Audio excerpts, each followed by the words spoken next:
ඔබේ ෆෝන් එකට හරි ලැප්ටොප් එකට හරි ඔරිජිනලි එන ඩේටා කේබල් එක නැති වුණාම හරි කැඩුනහම හරි කී වතාවක් නම් අලුතෙන් කේබල්ස් අපිට මිලදී ගන්න සිද්ධ වෙනවද?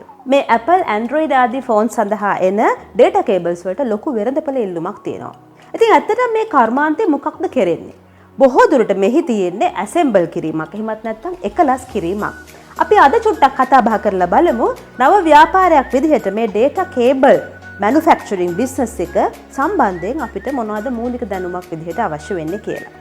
මේ කර්මාන්තය සඳහා මූලිකවම අවශ්‍ය වෙන්නේ ඉන්ජෙක්ෂන් මෝල්ඩින් මැෂින් එකක්.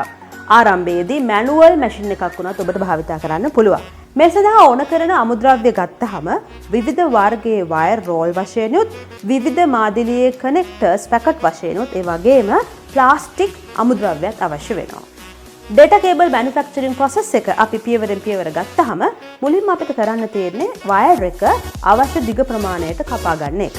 ඒ සඳහා අපිට මැෂින්ස් පාවිච්චි කරන්නත් පුළුවන්, අතින් කපා ගන්නත් පුළුවන්.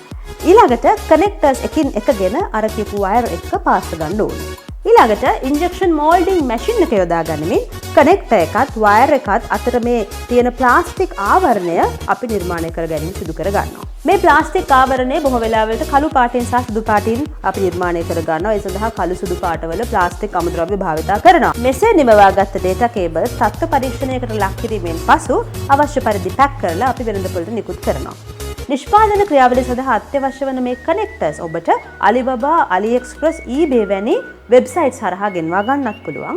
ඒ වගේම ලංකාවේ මේ අමුද්‍රව්‍ය සහ මැෂිනරි සැපිය හැකි ඔබට අපි ආරාධනා කරනවා udarat.com වෙබ් අඩවියෙහි ඔබේ තොරතුරු ඇතුළත් කරන්න කියලා නොමිලේම එමෙන්ම මෙම තොරතුරු ජනගත කරන්න අපි ඔබට නැවත නැවතත් ආරාධනා කරනවා අපගේ channel එකට subscribe කරන්න, like කරන්න, share කරන්න කියලා.